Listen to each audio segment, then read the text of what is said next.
कुरुक्षेत्र जिला अस्पताल में नर्सिंग स्टाफ से विवाद के बाद हरियाणा राज्य महिला आयोग की अध्यक्ष रेणु भाटिया ने अपने पद से इस्तीफा दे दिया है। उन्होंने मुख्यमंत्री नायब सिंह सैनी को पत्र भेजकर अपना त्याग पत्र सौंपा और उसे स्वीकार करने का अनुरोध भी किया है। आपको बता दें, कुरुक्षेत्र के जिला अस्पताल में नाबालिग लड़की से दुष्कर्म के बाद रेणु भाटिया रविवार को जाँच के लिए पहुँची थी। निरीक्षण के दौरान सीएमओ और पीएमओ को फटकार लगाई थी। नर्सिंग स्टाफ को कहा था कि क्या कोई अपनी बेटी को इस तरह से किसी डॉक्टर के पास अकेला छोड़ सकता है। इसके बाद से आपको बता दें कि नर्सिंग स्टाफ ने रेणु भाटिया के इस बयान के बाद माफी मांगने और पद से इस्तीफा देने की मांग की थी। हालांकि देर शाम तक रेणु भाटिया अपने बयान पर कायम थी और इस्तीफा न देने की बात पर अड़िग थी, लेकिन फिर उन्होंने आखिरकार इस्तीफा दे दिया और बीते करीब 4.5 वर्षों के कार्यकाल के दौरान उन्होंने कहा कि पूरी निष्ठा और ईमानदारी के साथ हरियाणा राज्य महिला आयोग के अध्यक्ष के रूप में कार्य किया है। उन्होंने इस अवसर के लिए पूर्व मुख्यमंत्री मनोहर लाल और वर्तमान मुख्यमंत्री नायब सिंह सैनी का आभार व्यक्त किया था। इस्तीफा देने से पहले रेणु भाटिया ने एक प्रेस कॉन्फ्रेंस भी की थी और उन्होंने ये कहा था कि वे माफी नहीं मांगेगी।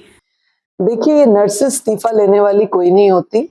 जिस वजह से मैंने आवाज उठाई, जो मैंने एक्शन लिया, वो बिल्कुल ठीक है। मैं अपनी बात पे कायम हूं। 13-14 साल की एक छोटी बच्ची का ओपीडी में रेप होना 4-4 बार। बच्ची मानसिक परिस्थिति कितनी खो बैठी है, मानसिक संतुलन खो बैठी है, कितनी डिप्रेशन में है, पूरी जिंदगी वो ट्रॉमा में रहेगी। और जो 4 नर्सेज, 3 नर्सेज और एक पीएमओ जिसकी ड्यूटी थी, क्या ये उस टाइम सो रहे थे? उस टाइम ये सब इस तरह का क्यों नहीं कर रहे थे?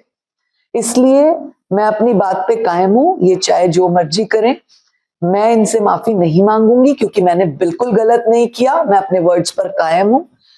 ऐसा इस्तीफा जो ये मांग रहे हैं, ऐसे इस्तीफे अपनी पार्टी के लिए, अपने स्वाभिमान के लिए, अपने राज्य के लिए, अपने राष्ट्र के लिए और ऐसी बेटियों के लिए 100 बार कुर्बान। लेकिन ये इनको सजा मिलनी चाहिए, इनके खिलाफ कार्रवाई होनी चाहिए। मैंने आरती राव जी को भी लिखा है, मैंने एसीएस मैडम को भी लिखा है, मैंने डीजी को भी लिखा है कि ये जो इनकी त्रुटि रही, अगर ये उस टाइम ओपीडी में होती, ड्यूटी पूरी कर रही होती, नेग्लिजेंस ना होती, तो शायद वो बच्ची बच जाती। लेकिन इन्होंने अपनी ड्यूटी नहीं निभाई। पीएमओ का फर्ज होता है, पूरे हॉस्पिटल का उसका जिम्मा होता है, कम से कम ओपीडी के टाइम तो अपने कमरे से तशरीफ बाहर लाकर राउंड लगा लेती, देख लेती कि कौन ओपीडी में बच्चा है, बेटी है, महिला नर्स है या नहीं है। यही मेरा एक पॉइंट है, मुद्दा है और वो मुद्दा रहेगा।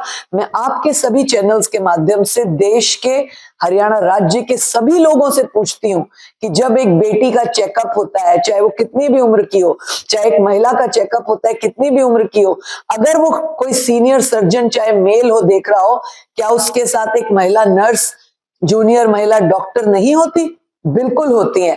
हर बड़े छोटे अस्पताल में होती है। यहाँ पर क्या दिक्कत थी? और इनकी पीएमओ ने ही मुझे बताया, मैंने बयान नोट किए, रिकॉर्डिंग है, उनकी पीएमओ ने ही बताया कि इन 3 नर्सेज की ड्यूटी थी ABC। मैंने उस ABC से 3 बार पूछा, आप ओबीडी में क्यों नहीं थे जब लड़की का चेकअप हो रहा था? कोई जवाब नहीं। दोबारा पूछा, आप ओपीडी में क्यों नहीं थे? कोई जवाब नहीं। तीसरी बार गुस्सा आना लाजमी है और जरूरी है। ये जो बोल रहे हैं रेणु भाटिया को गुस्सा क्यों आया, क्यों आता है, ऐसी बातों पे आता है। बेटियों की फजीयत होती है तब आता है। जो बेटियों की असमत लूटते हैं उनके खिलाफ आता है, जो असमत लूटने के लिए मौका देते हैं उनके खिलाफ आता है। और मेरा गुस्सा लाजमी था, जायज है। मैं इनसे माफी नहीं मांगूंगी। ये कौन होते हैं मुझसे माफी मंगवाने वाले? कहीं ना कहीं देखा जाए तो ये मामले दबाने की कोशिश की जा रही है। जो भी है इनको गाइड कर रहा है, चाहे इनकी एसोसिएशन का, चाहे वो विपक्षी दल के वो जो महिला है वो कर रही हैं, जो मर्जी कर रहा हो। तब कहाँ थे ये धरना प्रदर्शन? तब क्यों नहीं किया जब रेप हुआ 29 मई को? 6 दिन तक चुप क्यों थे? अब कहती हैं डॉक्टर, हाय हाय डॉक्टर को फांसी दो। जब वो डॉक्टर ने रेप किया तब क्यों नहीं बोला इसको फांसी दो? तब धरना क्यों नहीं दिया? जब उसको दोबारा किसी ने लगवाया, अब कहते हैं कि सरकार के व्यक्ति ने लगाया। मान लिया, जिसने भी लगाया उसके खिलाफ कार्रवाई होगी, वो सरकार जाने। लेकिन आप लोगों ने विरोध क्यों नहीं किया? एक रेपिस्ट को दोबारा दिया, हम नहीं काम करेंगे, हम हड़ताल पे हैं। तब कहाँ थी ये नर्सेस? अब जब खुद पर गाज गिरी है अपनी बेटी के लिए, तो सुनने पे भी टेंशन है। लीजिए, मैं बात को ऐसे कहती हूँ, तेरी बेटी हो, मेरी बेटी हो, इसकी हो, उसकी हो, किसी की बेटी हो, बिन माँ की गरीब बेटी, बाप की गरीब बेटी का रेप होने के लिए छोड़ दोगे? क्या हम छोड़ेंगे अपने बंदे को किसी को ऐसे? नहीं छोड़ेंगे।